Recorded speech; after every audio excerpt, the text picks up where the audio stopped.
खुद ही को कर खुद बुलंद इतना कि खुद बंदे से खुदा पूछे बता तेरी रजा क्या है। खुद बंदे से खुदा पूछे बता तेरी रजा क्या है। भ्रष्टाचार से मुक्त होना चाहिए मीडिया।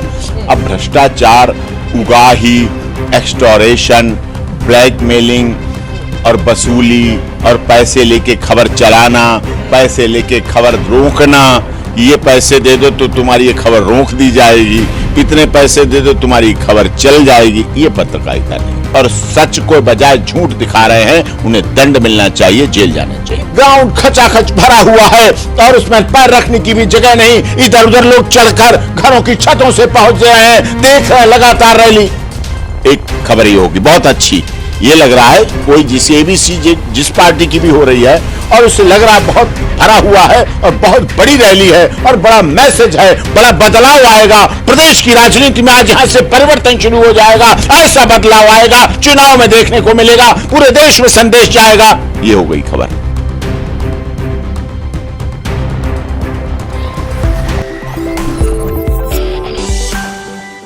नमस्कार, मैं आपके साथ औरंगजेब चौधरी। हमारे साथ बातचीत करने के लिए सुप्रीम कोर्ट के senior lawyer doctor AP Singh हमारे साथ मौजूद हैं। जिस तरीके से 14 एंकर्स को बैन किया गया है उसी पे हम बातचीत करेंगे। सर, क्या लगता है कि 14 एंकर को बैन करना सही है या तानाशाही? नहीं, देखिए, एंकर जो शब्द है, एंकर मतलब पत्रकार, यानी कि मीडिया, यानी कि पत्रकारिता, यानी कि चौथा स्तंभ, यानी कि लोकतंत्र, यानी कि संविधान, वो शब्द नहीं सही, शब्द नहीं सही है। आप उनको शब्द पहले दूसरे बनाते। आपने क्यों बैन किया? क्योंकि आपको लगता है कि विपक्ष की बात ही 14 पत्रकार नहीं करते। इसका मतलब ये अपनी डिबेट में बैलेंस बात नहीं करते।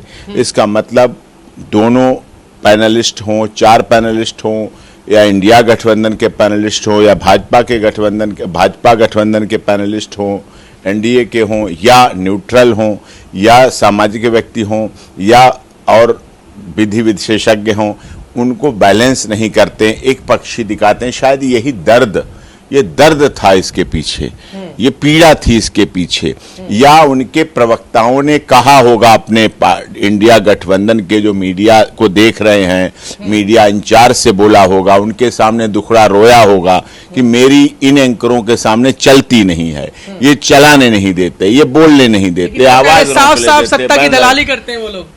हाँ, ये जो शब्द हैं, तो आप दूसरे शब्द उनको कहें, उसको हमने बैन किया। पत्रकारिता बड़ा पवित्र शब्द है। एंकर मतलब एंकर, उसको देखते हैं, सुनते हैं, वो बैलेंस बनाता है। जैसे हम लोग हैं, हम वकालत करते हैं, हम तो जिस क्लाइंट के हो गए हम तो पक्ष ये पत्रकारिता नाम उनको शोभा नहीं देता। हाँ, उन पे पत्रकारिता शोभा नहीं देता, आप ये कह सकते हैं। उनके लिए पत्रकारिता नहीं, उन्हें उस पार्टी का प्रतिनिधि बन जाना चाहिए, उन्हें उस पार्टी का प्रवक्ता बन जाना चाहिए, उन्हें उस पार्टी से चुनाव लड़ लेना चाहिए, उन्हें उस पार्टी को ग्रहण कर लेना चाहिए, ये मैं कह सकता हूं। लेकिन जो पक्ष शब्द वकालत में तो हम जिसके हो गए, आप जो दूसरी तरफ से एडवोकेट जिसके, लेकिन जुडिशियल ऑफिसर जो जज है, न्यायाधीश है, एंकर उस तरह होता है, न्यायाधीश की तरह होता है एंकर। एंकर जो शब्द है उसे बैलेंस बनाना होता है। मेरी भी सुननी है, उसकी भी सुननी है, स्टेट की भी सुननी है, गवाह की भी सुननी है, सामाजिक वातावरण को भी देखना है। कई बार फैसले हमारे पक्ष में होते हैं, कई बार तथ्य, सबूत, फाइल अलग कहती है, गवाह अलग कहते हैं, चार्जशीट अलग कहती है, evidence, statement of accused, cross examination, argument अलग तरफ जाती है, साइटेशन, रूलिंग अलग होती है, लेकिन फैसला उलट आता है और उसमें लिखते हैं कि मैंने ये फैसला समाज को मैसेज देने के लिए किया, देश को एक दिशा देने के लिए किया है। तो मतलब उससे उस तरह का भाव ले जाते हैं।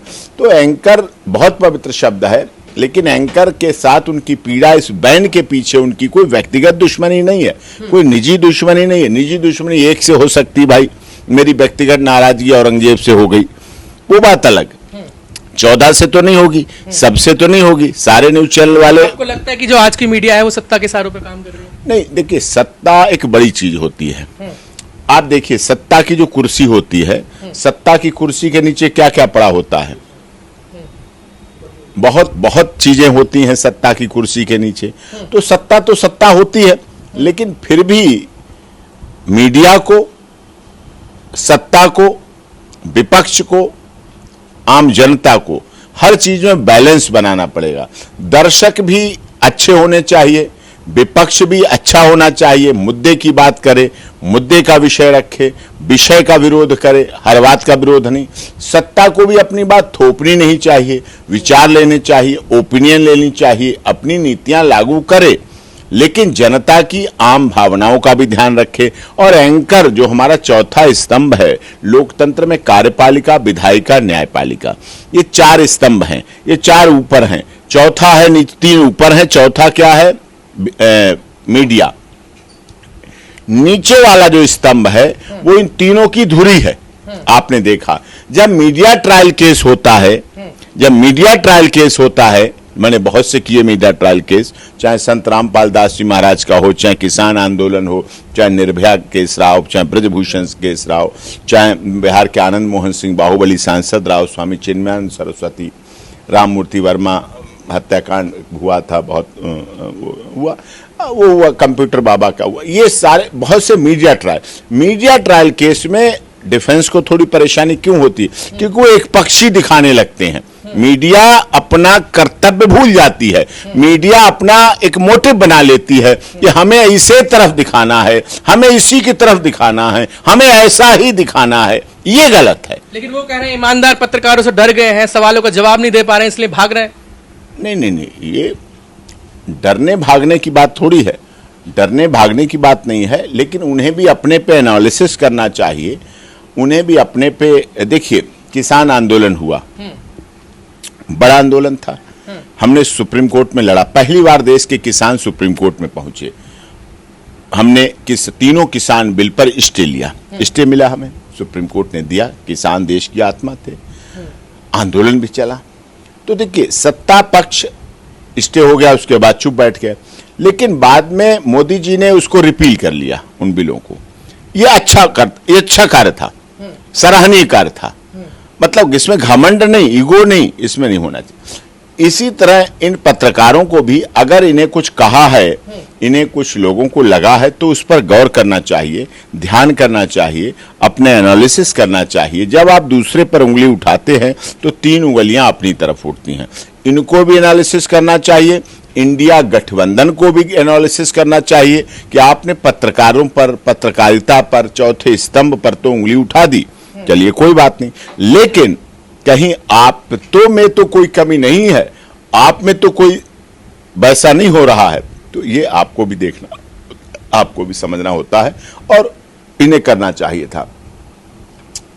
एक एजेंडा जो बनाते हैं डिबेट में, क्या है आज की डिबेट में बौद्धिक कम रह गया है, माफ कीजिएगा, आप भी बहुत बड़े पत्रकार हैं, आपको भी दुनिया देखती है, सुनती है, बौद्धिक चर्चा करती है, ग्राउंड जीरो पर रिपोर्टिंग करते हैं। डिबेट का मतलब होता है बौद्धिक लाना, जनता में जागरूकता लाना, वाद, संवाद, जन संवाद, वाद संवाद, ये समस्या का समाधान की तरफ ले जाते हैं। और मैं समझता हूं आज की कोई डिबेट कभी समस्या का समाधान नहीं देती है।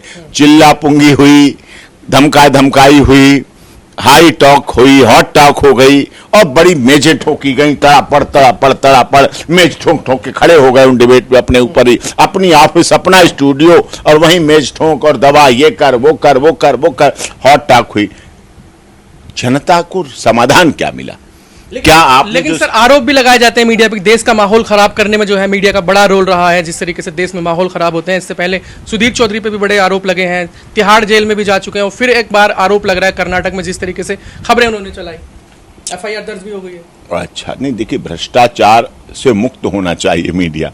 अब भ्रष्टाचार, उगाही, एक्सटोरेशन, ब्लैकमेलिंग और वसूली और पैसे लेके खबर चलाना, पैसे लेके खबर रोकना, ये पैसे दे दो तो तुम्हारी ये खबर रोक दी जाएगी, इतने पैसे दे दो तुम्हारी खबर चल जाएगी, ये पत्रकारिता नहीं है, ये बिल्कुल तो सच तक, को जेल जाना चाहिए, सच तक ऐसे पत्रकार नहीं। भ्रष्टाचार, जो पत्रकार भ्रष्टाचारी हैं, जो गलत हैं, जो भ्रष्टाचार के मानकों को गलत कर रहे हैं, जो पत्रकारिता में भ्रष्टाचारिता को ला रहे हैं, जो पत्रकारिता के नाम को बदनाम कर रहे हैं, जो पत्रकारिता के नाम पर ब्लैकमेलिंग, एक्सटोरेशन, भ्रष्टाचार, और सच को बजाय झूठ दिखा रहे हैं, उन्हें दंड मिलना चाहिए, जेल जाना चाहिए। लेकिन सर आपने बहुत अरसों से जो है मीडिया को देखा है, पुराने समय से मीडिया में रहे हैं, इससे पहले जो सरकारें थी, क्या मीडिया आज वैसे ही काम कर रहा है जैसे पुरानी सरकारों में काम कर रहा था?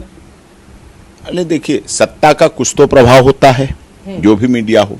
सत्ता की फिर खनक किस बात की, फिर सत्ता किस बात की, ये तो है। लेकिन फिर भी मीडिया को कभी दबाव में नहीं आना चाहिए, किसी के दबाव में नहीं आना चाहिए, चाहे सत्ता। अब देखिए, यहाँ सत्ता विपक्ष है क्या, यहाँ सब मिक्स है, हमारा संघीय ढांचा है, फेडरल है।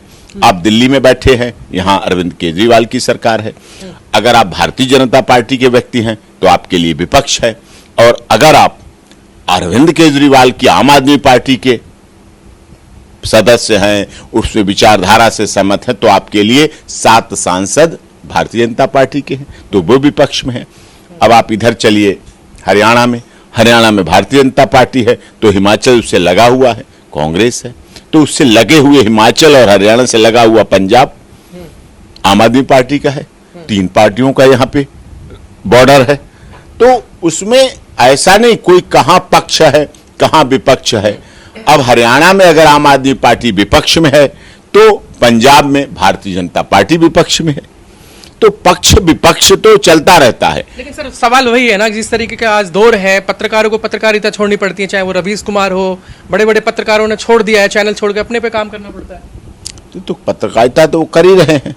देखिए, नौकरी तो नौकरी होती है, 9 कड़ी होती है। नौकरी में 9 कड़ी, नौकरी मतलब 9 कड़ियां हैं, मतलब एक कड़ी, फिर दूसरी कड़ी, जैसे चैन होती ना 9 कड़ियां, तो 9 कड़ियां हैं क्या, यही होती हैं।